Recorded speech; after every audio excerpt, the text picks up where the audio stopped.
الحمد للہ رب العالمین والصلاة والسلام علی سید الانبیاء والمرسلین وعلی آلہ وصحبہ اجمعین اما بعد۔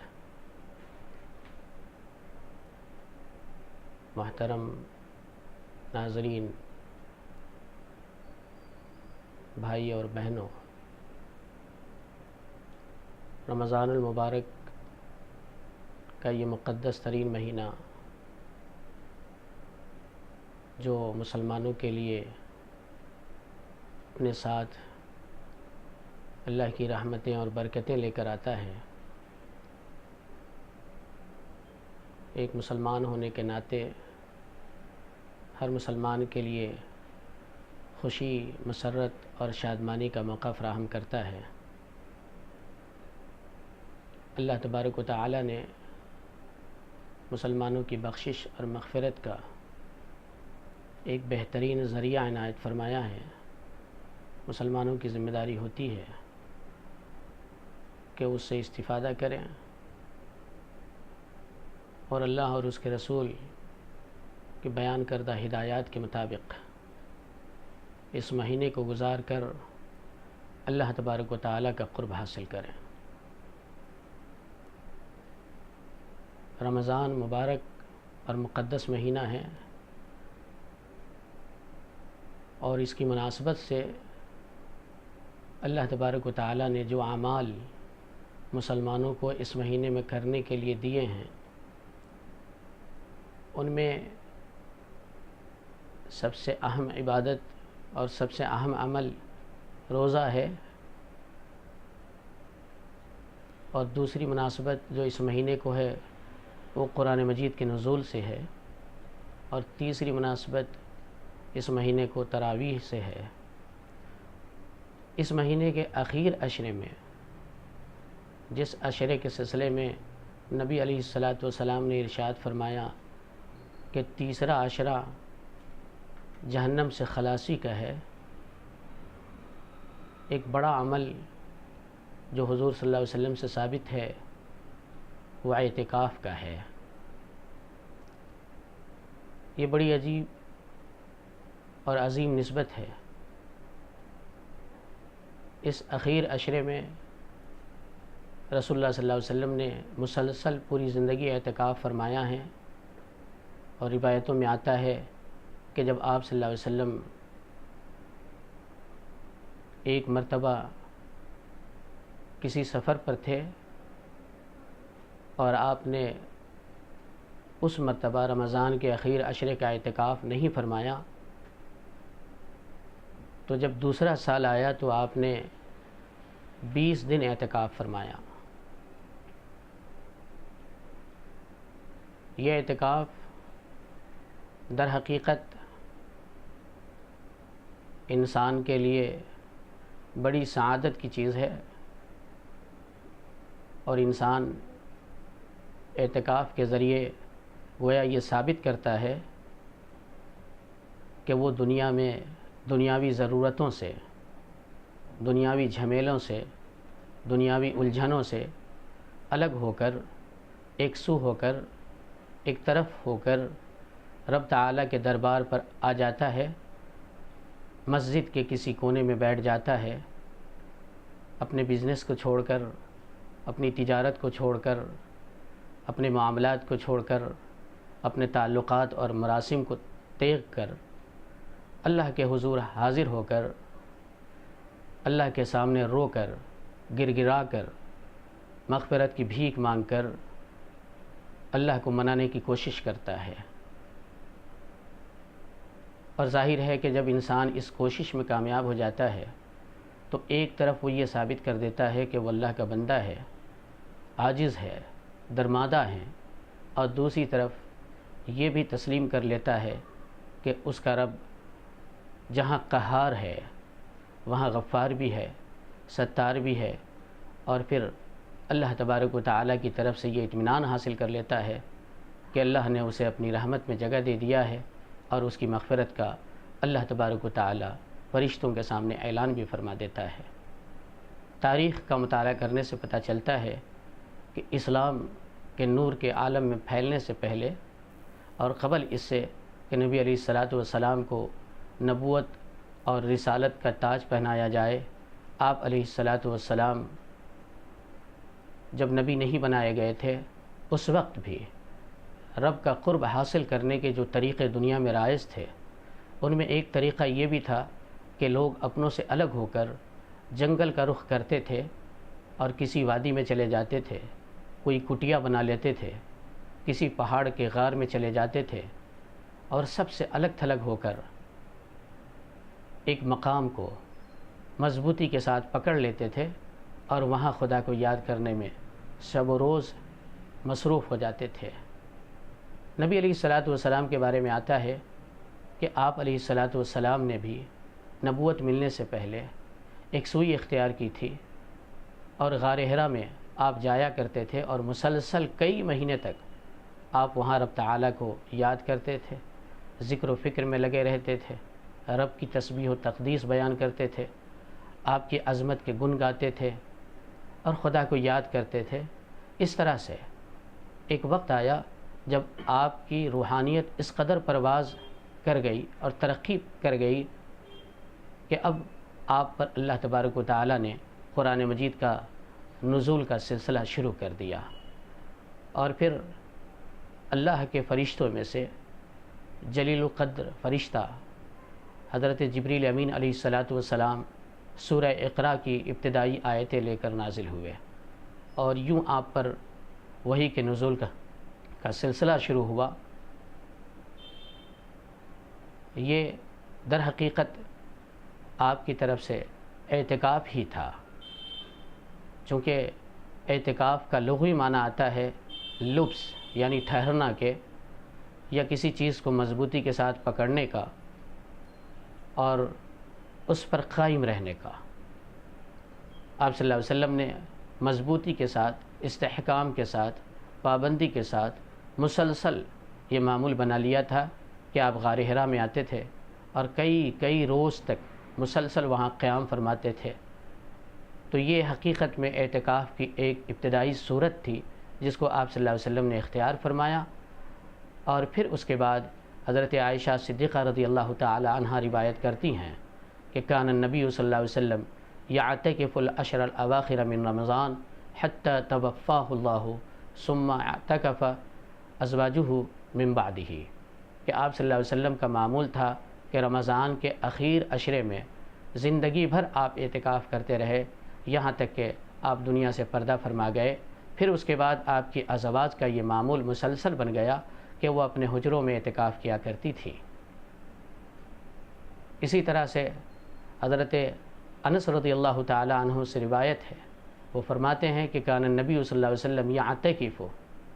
العشر الاواخر من رمضان فلم یعتکف عاما، کہ آپ صلی اللہ علیہ وسلم مسلسل ہر رمضان کے آخری عشرے میں اعتکاف فرمایا کرتے تھے، ایک سال کسی وجہ سے آپ نے اعتکاف نہیں کیا تو اعتکف فلما کان العام المقبل، جب اگلا سال آیا تو اعتکف العشرین، کہ آپ نے 20 دن مسلسل اعتکاف فرمائے۔ بعض دوسری روایتوں سے پتہ چلتا ہے کہ جس سال آپ نے اعتکاف نہیں فرمایا تھا اس سال آپ کو کسی ضروری کام سے کسی سفر پہ جانا تھا۔ اسی طرح سے بعض روایتوں سے پتہ چلتا ہے، جیسا کہ امام بخاری نے حضرت ابو ہریرہ رضی اللہ تعالی عنہ کی روایت کو نقل کیا ہے کہ آپ علیہ الصلاۃ والسلام ہر سال رمضان کے اخیر عشرے میں پابندی سے اعتکاف فرماتے تھے، لیکن جس سال آپ کی وفات ہوئی ہے اس سال آپ نے مسلسل 20 دن یعنی 2 عشروں کا اعتکاف فرمایا۔ شراح حدیث نے اس حدیث کی تشریح میں یہ لکھا ہے کہ آپ علیہ الصلاۃ والسلام کو گویا اس بات کا اشارہ مل گیا تھا کہ آپ کو اس اعتکاف کے بعد دوسرے رمضان کا اعتکاف میسر نہیں ہوگا، اس لیے آپ نے شوق میں 10 دن کی جگہ پر 20 دن کا اضافی اعتکاف فرمایا تھا۔ چنانچہ حضور علیہ الصلاۃ والسلام معتکفین کے بارے میں خود ارشاد فرماتے ہیں، جیسا کہ حضرت ابن عباس رضی اللہ تعالی عنہما سے روایت ہے، وہ کہتے ہیں کہ قال النبی صلی اللہ علیہ وسلم فی المعتکف، کہ کہ آپ علیہ الصلوۃ والسلام نے اعتکاف کرنے والے کے بارے میں فرمایا کہ یعتکف الذنوب، کہ معتکف گناہوں سے رک جاتا ہے، نیز یجری لہو من الحسنات کعامل الحسنات کلیہا، کہ اس کے لیے وہ تمام نیکیاں لکھی جاتی ہیں جس طرح سے نیکیاں کرنے والا نیکیاں کرتا ہے۔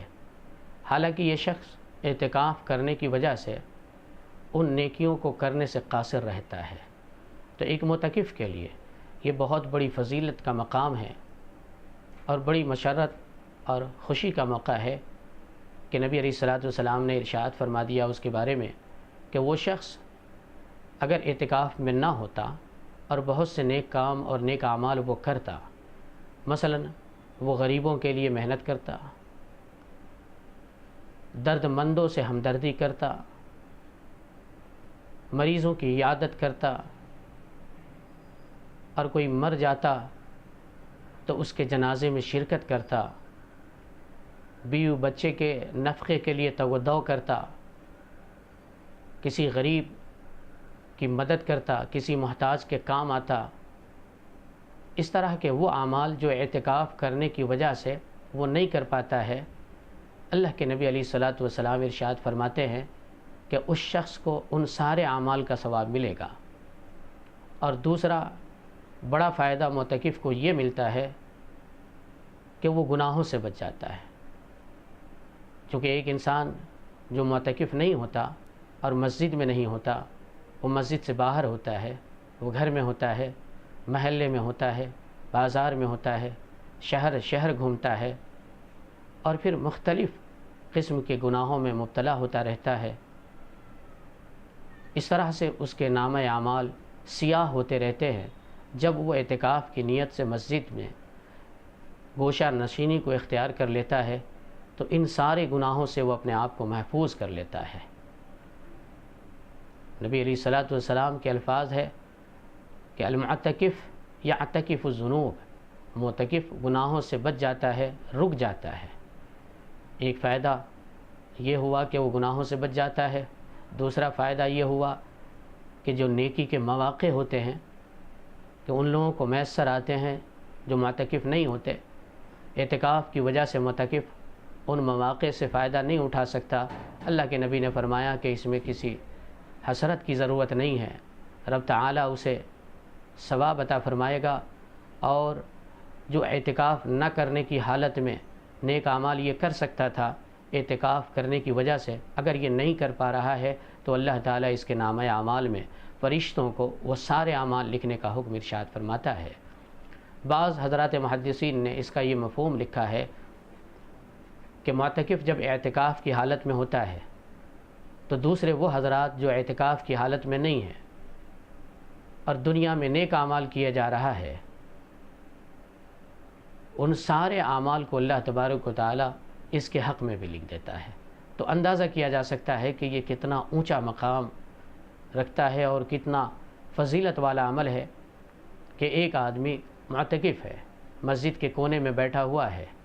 اللہ کے ذکر میں مصروف ہے، قرآن مجید کی تلاوت میں لگا ہوا ہے، روزے کی حالت میں ہے، رات کو اٹھ کر نفل نمازوں کا اہتمام کر رہا ہے، تہجد کا اہتمام کر رہا ہے، رات کے اخیر پہرے میں رو رو کر گر گڑا کر اللہ کے سامنے مغفرت کی بھیک مانگ رہا ہے، وہ شخص مسجد سے باہر نہیں ہے۔ لیکن دوسرے جتنے لوگ بھی دنیا میں جہاں بھی جس قدر بھی جون سا بھی عمل کر رہے ہیں، اللہ تبارک و تعالی بغیر کیے ہوئے اس معتکف کے نامہ اعمال میں وہ سارے اعمال لکھنے کا حکم ارشاد فرماتا ہے۔ ایک انسان اگر اس عمل کی اہمیت کو سمجھتا ہے تو اسے ضرور اس کی پابندی کرنی چاہیے، جس طرح سے رسول اللہ صلی اللہ علیہ وسلم نے زندگی بھر اس عمل کی پابندی کی ہے اور بڑے اہتمام کے ساتھ آپ علیہ الصلوۃ والسلام نے اعتکاف کیا ہے۔ اعتکاف ایک تو نفلی ہوتا ہے۔ نفلی اعتکاف کا مطلب یہ ہوتا ہے کہ آدمی مسجد میں آیا اور تھوڑی دیر کے لیے بھی اگر بیٹھتا ہے تو وہ شخص اعتکاف کی نیت کر لیتا ہے۔ دوسرا اعتکاف واجب کہلاتا ہے، اور وہ اعتکاف یہ ہے کہ ایک انسان اعتکاف کرنے کی نظر مان لیتا ہے، یا پھر اس نے نفل اعتکاف کی نیت کیا پورے ایک دن یا ایک دن سے زائد کے لیے، لیکن کسی وجہ سے وقت مقررہ کی تکمیل سے پہلے وہ اپنے اس اعتکاف کو توڑ دیتا ہے، تو اب اس کے ذمے یہ ضروری ہو جاتا ہے کہ وہ اس اعتکاف کی قضا کرے۔ یہ اعتکاف واجب کہلاتا ہے۔ اعتکاف واجب کے لیے یہ ضروری ہے کہ وہ شخص روزہ بھی رکھے اور یہ اعتکاف مسجد میں کرے۔ تیسرا اعتکاف سنت اعتکاف کہلاتا ہے، جو اصل میں اعتکاف ہے، اور وہ اعتکاف ہے رمضان کے اخیر عشرے کا اعتکاف۔ اس کی ابتدا 20 رمضان کے غروب آفتاب کے بعد سے ہو جاتی ہے، اس لیے جو شخص اعتکاف کی نیت رکھتا ہو، اعتکاف کا ارادہ رکھتا ہو، اسے چاہیے کہ 20 رمضان کو غروب آفتاب سے پہلے ہی مسجد میں آ جائے اور ایک عشرے کی نیت کر کے قیام کرے۔ غروب آفتاب سے پہلے آنے کی وجہ ایک علماء نے یہ ذکر کی ہے کہ اصل میں وہ 21ویں رمضان کی رات ہوتی ہے، جو طاق راتوں میں سے پہلی رات ہے، اور اس رات میں بھی شب قدر ہونے کا امکان ہوتا ہے، اس لیے آدمی کو چاہیے کہ اسی دن آ جائے، غروب آفتاب سے پہلے آ جائے، اعتکاف کی نیت کر لے اور پھر مسجد کے کونے میں قیام کرے، اپنے آپ کو یکسو کر لے، اپنے آپ کو فارغ کر لے، بالکل اللہ کے در پر ایسا پڑ جائے کہ بس اسے خدا ہی یاد رہے اور دنیا اور ما خدا کوئی چیز یاد نہ ہو، اور رب تعالیٰ کے حضور جس قدر ہو سکے وہ رو کر گڑ گڑا کر اللہ کی عظمت اور تقدیس کو بیان کر کے اپنی عاجزی اور بے کسی کو ظاہر کر کے اللہ سے مغفرت کا پروانہ حاصل کرنے کی کوشش کرے۔ ایک آدمی جب مسجد میں اعتکاف کرتا ہے تو اس کے لیے یہ بھی ضروری ہوتا ہے کہ وہ مسجد میں ہی رہے اور اپنے قول سے بھی اپنے عمل سے بھی یہ ظاہر کرے کہ وہ معتکف ہے۔ جب کوئی شخص مسجد میں آئے اور اس سے گفتگو کرنا چاہے تو اسے چاہیے کہ خیر کی گفتگو کرے، تعلیم و تعلم سے متعلق کوئی گفتگو کرنا ہے، دین سے متعلق کوئی بات کرنی ہے، قرآن مجید کا ترجمہ بیان کرنا ہے، قرآن مجید کی تفسیر بیان کرنا ہے، لوگوں کو مسائل بیان کرنا ہے، دینی مضامین لکھنے ہیں، تو یہ سب کیے جا سکتے ہیں۔ اور اگر کوئی شخص یہ نہ کر سکتا ہو تو اسے چاہیے کہ قرآن مجید کی خوب تلاوت کرے، نفل نمازوں کا اہتمام کرے، ذکر اور فکر میں مصروف رہے، اپنا محاسبہ کرے۔ اس کے لیے جائز نہیں کہ وہ شخص بلا وجہ اپنے گھروں کو چلا جائے۔ ہاں، اگر کھانا وغیرہ کا انتظام مسجد میں نہ ہو اور کوئی گھر سے لا کر دینے والا نہ ہو تو علماء نے لکھا ہے کہ وہ شخص اپنے گھر کو جا سکتا ہے اور جا کر کھانا کھا سکتا ہے یا کھانا لا سکتا ہے، لیکن یہ جائز نہیں کہ وہ شخص معتکف بھی ہو، اپنے آپ کو یہ ثابت کرتا ہو کہ میں معتکف ہوں، میں نے ساری چیزوں سے کنارہ کشی اختیار کر لی ہے، اور پھر بات بات کو وہ گھر جاتا رہے۔ سیدنا امام اعظم ابو حنیفہ رحمۃ اللہ علیہ کا قول تو یہ ہے کہ اگر کوئی شخص بلا ضرورت اپنے گھر سے ایک لمحے کے لیے بھی تعلق قائم کرتے ہوئے مسجد سے نکل کر گھر کو چلا جاتا ہے تو اس شخص کا اعتکاف ٹوٹ جائے گا۔ ہاں، امام ابو یوسف رحمۃ اللہ علیہ اور امام محمد رحمہ اللہ کا قول یہ ہے کہ اگر کوئی شخص آدھے دن یا اس سے زیادہ مسجد سے غیر حاضر رہتا ہے، گھر چلا جاتا ہے یا بلا عذر بازار چلا جاتا ہے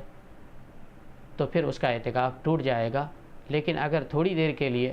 10 منٹ کے لیے 20 منٹ کے لیے یا آدھے گھنٹے کے لیے وہ شخص مسجد سے باہر جاتا ہے تو اس کا اعتکاف نہیں ٹوٹے گا۔ اسی لیے حضرت عائشہ صدیقہ رضی اللہ تعالی عنہا بیان کرتی ہیں کہ حضور علیہ الصلاۃ والسلام کے زمانے میں جو کچھ دین اور شریعت سمجھا گیا اعتکاف کے سلسلے میں، وہ عرض کرتی ہیں کہ یہ سمجھا جا سکتا ہے کہ ایک آدمی جو معتکف ہو اس کے لیے یہ درست نہیں کہ وہ شخص عیادت کے لیے مسجد سے باہر آئے۔ مریض کی عیادت اپنی جگہ پر بڑا کار ثواب ہے،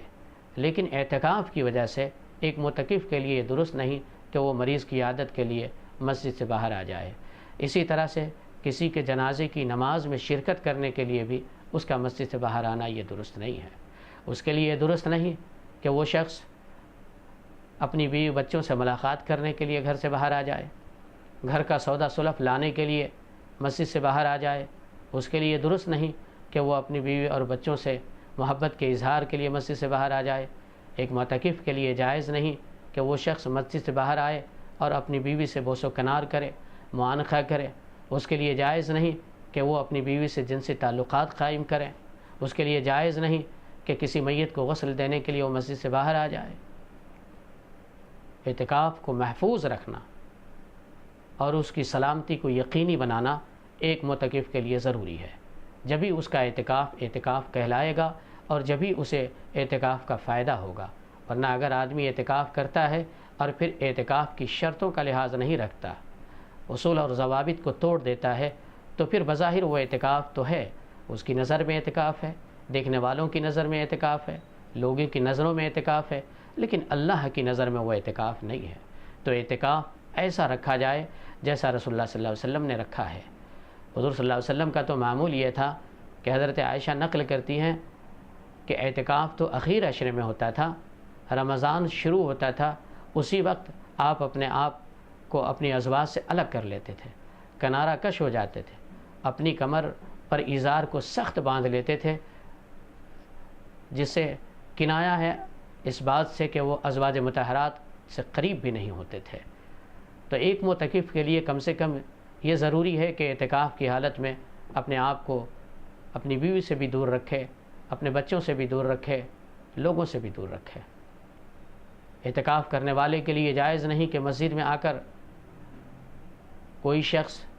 اس سے تجارت کرنا چاہے تو وہ تجارت میں مشغول ہو جائے۔ اعتکاف کرنے والوں کے لیے یہ بھی مکروہ ہے اور یہ بھی مناسب نہیں ہے کہ وہ دنیا کی باتیں کریں۔ یہ بھی بہتر نہیں ہے کہ غیر ضروری باتوں میں اپنا وقت ضائع کرے، بلکہ اسے اعتکاف کے اوقات کی قدر کرنی چاہیے اور اس سے فائدہ اٹھانے کی کوشش کرنی چاہیے۔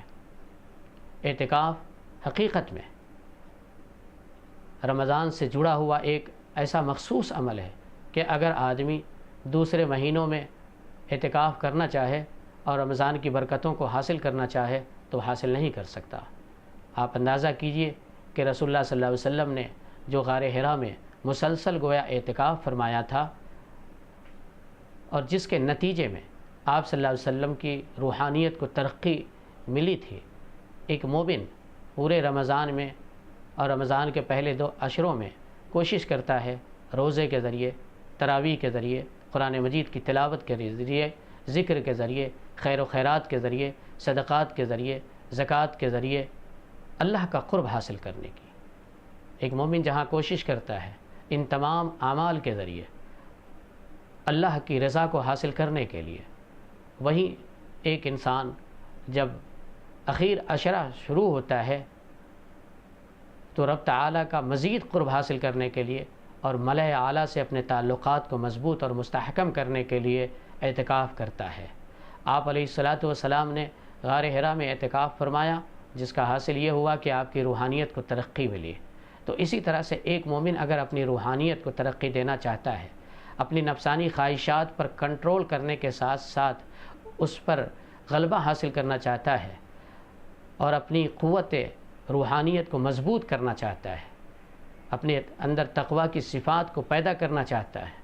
اپنے اندر اللہ کے خوف کو بیدار کرنا چاہتا ہے اور اس کو اتنا مضبوط کر لینا چاہتا ہے کہ پھر سے اس پر اس کی قوت بہیمیت کو کوئی غلبہ حاصل نہ ہو سکے، اور پھر اس مہینے کے گزرنے کے بعد شیطان اور ابلیس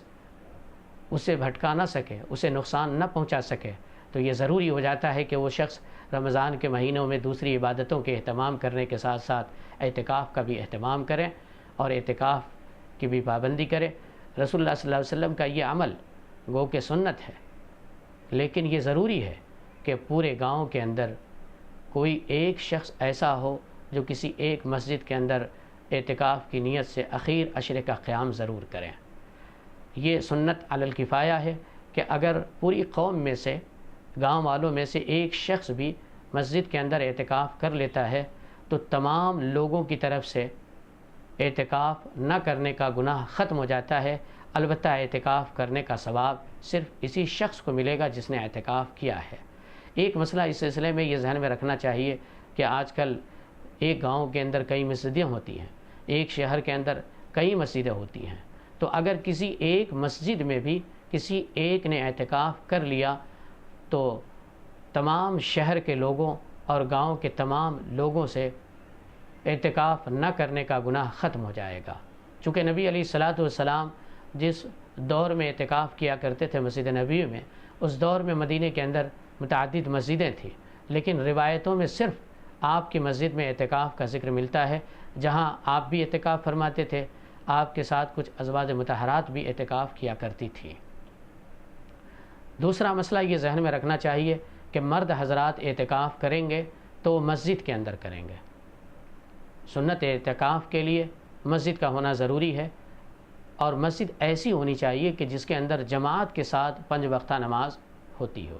اگرچہ سیدنا امام اعظم ابو حنیفہ رحمۃ اللہ علیہ کا یہ بھی قول ہے کہ کسی بھی مسجد کے اندر اعتکاف کیا جا سکتا ہے، لیکن مفتہ بہی قول کے مطابق اسی مسجد کے اندر اعتکاف کیا جائے گا جس مسجد کے اندر 5 وقتہ نماز باجماعت ادا کی جاتی ہو۔ البتہ وہ خواتین جو اعتکاف کرنا چاہتی ہیں وہ مسجدوں میں اعتکاف نہیں کریں گی، بلکہ وہ اپنے گھروں میں اعتکاف کریں گی۔ اگر انہوں نے اپنے گھر کے اندر نماز کی ادائیگی کے لیے کسی حصے کو پہلے سے مخصوص کر رکھا ہے اور وہ مخصوص جگہ میں ہی نماز پڑھا کرتی ہیں، قرآن مجید کی تلاوت کیا کرتی ہیں، ذکر کیا کرتی ہیں، مراقبہ کیا کرتی ہیں، تو اسی جگہ پر وہ معتکف ہوں گی۔ اور اگر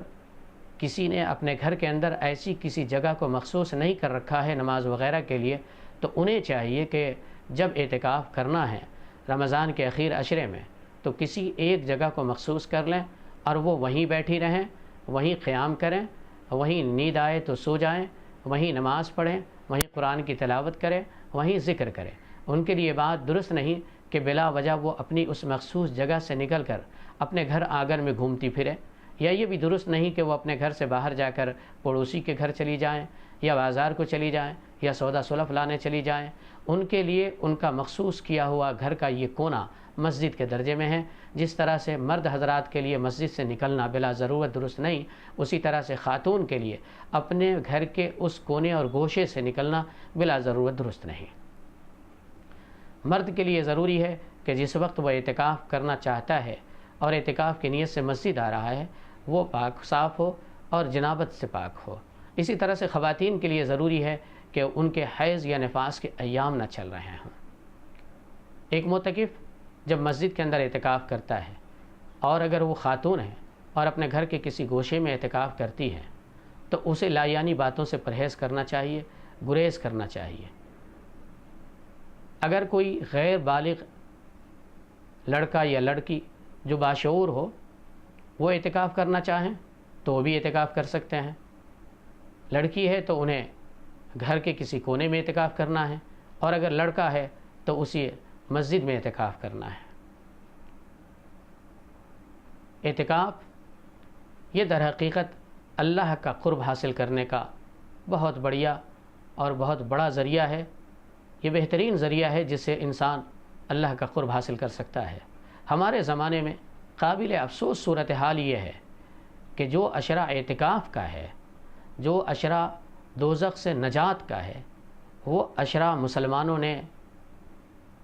ضائع کرنا شروع کر دیا ہے۔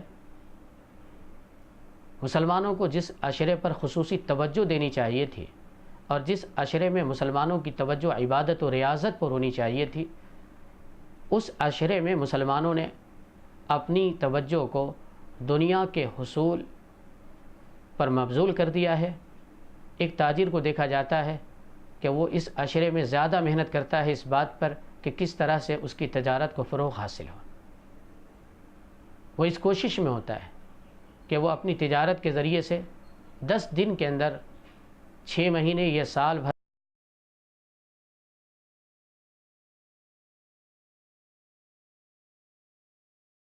منافع کو جمع کر لے، اور جو تفریح تباہ رکھنے والے لوگ ہیں وہ اس اخیر عشرے کو ہی تفریح تباہ کا ذریعہ بنا لیتے ہیں۔ کچھ کو دیکھا جاتا ہے کہ وہ اس اخیر عشرے کو خاص کر لیتے ہیں شاپنگ کے لیے۔ اخیر عشرے کی راتوں میں دیر گئے رات تک وہ بازاروں میں گھومتے ہوئے نظر آتے ہیں، شاپنگ کرتے ہوئے نظر آتے ہیں، عید کی خریدی کرتے ہوئے نظر آتے ہیں۔ اس مہینے کی جو مناسبتیں تھیں ان مناسبتوں کو بھلا کر، درکنار کر کے اس زمانے کے مسلمانوں نے الگ الگ نام دے دیا۔ عید کے نام پر نہ جانے کتنی غیر ضروری مصروفیتیں ہیں کہ جن کی وجہ سے انسان اپنے دل کو دنیا میں لگا کر اللہ سے غافل زندگی گزارنے پر فخر محسوس کر رہے ہیں۔ ہمارا بھی تجربہ ہے، آپ حضرات کا بھی تجربہ ہوگا، اور پوری دنیا جانتی ہے کہ مسلمان اس مہینے میں جس طرح سے عبادات کا اہتمام کرتے ہیں اس سے کہیں زیادہ جب اخیر عشرہ شروع ہوتا ہے تو وہ اہتمام کرتے ہیں شاپنگ کا، وہ اہتمام کرتے ہیں خریداری کا، وہ اہتمام کرتے ہیں گھومنے اور پھرنے کا، وہ اہتمام کرتے ہیں لوگوں سے ملنے اور جلنے کا، وہ اہتمام کرتے ہیں بزنس کا، وہ اہتمام کرتے ہیں تجارت کا، وہ اہتمام کرتے ہیں خریداری کا۔ حالانکہ ایسا نہیں ہونا چاہیے۔ اعتکاف بھی کوئی نیک عمل ہے اور رمضان کا مخصوص عمل ہے، یہ لوگوں کے ذہنوں میں آج نہیں رہ گیا۔ کوئی زمانہ تھا کہ جب خواتین بھی اس عمل کا اہتمام کیا کرتی تھی، جیسا کہ میں نے شروع میں ایک روایت نقل کی حضرت عائشہ صدیقہ رضی اللہ تعالی عنہا کی، کہ وہ فرماتی ہیں کہ حضور صلی اللہ علیہ وسلم کے پردہ فرمانے کے بعد آپ کی ازواج مطہرات باقاعدہ پابندی کے ساتھ اعتکاف کیا کرتی تھیں، اور پھر ازواج مطہرات کے بعد صحابیات بھی اس کا اہتمام کرتی تھیں، صحابیات کے بعد تابعات بھی، تابعات بھی اس کا اہتمام کیا کرتی تھی۔ لیکن ہمارا ایک ایسا دور شروع ہو گیا ہے کہ جس میں عورتیں عام طور پر عبادتوں میں پیچھے رہ رہی ہیں، ریاضتوں میں پیچھے رہ رہی ہیں، نیک اور خیر کے کام میں پیچھے رہ رہی ہیں۔ اب تو یہ ہو گیا کہ عورتوں کا اعتکاف، اس کا اگر تذکرہ کیا جائے تو لوگوں کو حیرت ہوتی ہے، لوگ یہ سوچنے لگتے ہیں کہ کیا عورتیں بھی اعتکاف کر سکتی ہیں؟ کیا عورتوں کا بھی عمل اعتکاف کا ہے؟ کیا وہ بھی عمل کر سکتی ہیں؟ ان کے ذہن میں تو یہ ہے کہ بس کسی بھی مسجد میں، چاہے وہ جامع ترین مسجد ہو یا چھوٹی مسجد ہو، وہ محلے کی مسجد ہو، گاؤں کی مسجد ہو یا کثیر آبادی والے شہر کی مسجد ہو، بس وہ یہ سمجھتے ہیں کہ کسی بھی مسجد کے اندر اگر کوئی ایک شخص اعتکاف کی نیت سے قیام کر لیتا ہے 10 دن تو وہ کافی ہے۔ اور اس کے لیے کسی بوڑھے شخص کو، جس کو ہم کہہ سکتے ہیں کہ وہ ناکارہ ہے، یعنی گھر کی ضرورتوں میں اس کا شمار نہیں ہے، وہ گھر کی کسی بھی ضرورت کا آدمی نہیں ہے، خالی بیٹھا ہوا ہے، ایسے شخص کو گویا اعتکاف کرنا چاہیے۔ اور جس پر کوئی ذمہ داری ہے اور جس کے ذمے کوئی کام ہے، جو کسی طور پر مصروف ہے، لوگوں کا عام طور پر خیال یہ ہے کہ ایسے شخص کو اعتکاف نہیں کرنا چاہیے۔ حالانکہ انسان کو یہ چاہیے کہ وہ اپنے آپ کو فارغ کرے، وہ مصروفیت والا ہو، اپنے آپ کو مصروفیتوں سے فارغ کر کے جب وہ اعتکاف کے لیے بیٹھتا ہے تو یہ اصل میں مزے کی چیز ہے۔ اور حقیقت میں وہی شخص ایسا ہے کہ جس کے اندر بےتابی پائی جاتی ہے، جس کے اندر تڑپ پائی جاتی ہے، جو رب کا قرب حاصل کرنا چاہتا ہے، جو اللہ کی نزدیکی حاصل کرنا چاہتا ہے۔ اور یہ اس لیے کہ اللہ کے نبی صلی اللہ علیہ وسلم نے فرمایا کہ جوانی کا عمل اللہ کو بہت محبوب ہے اور اللہ کے نزدیک جوانوں کا عمل مقبول ہوتا ہے۔ لیکن ہماری یہ سوچ اس وقت بدلنے کی ضرورت ہے۔ یہ سوچ جو بن گئی ہے ہمارے بیچ،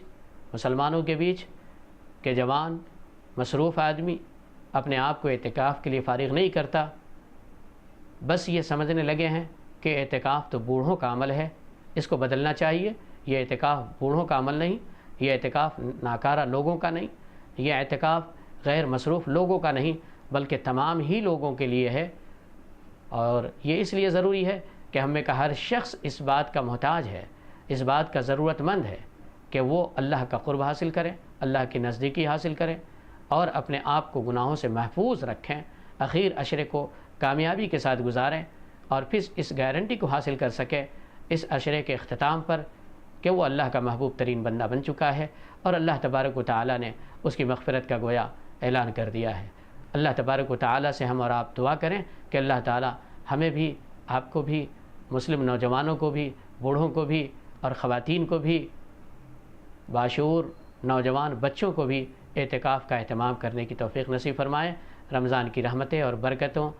اور سعادتیں نصیب فرمائے۔ وآخر دعوانا ان الحمدللہ رب العالمین۔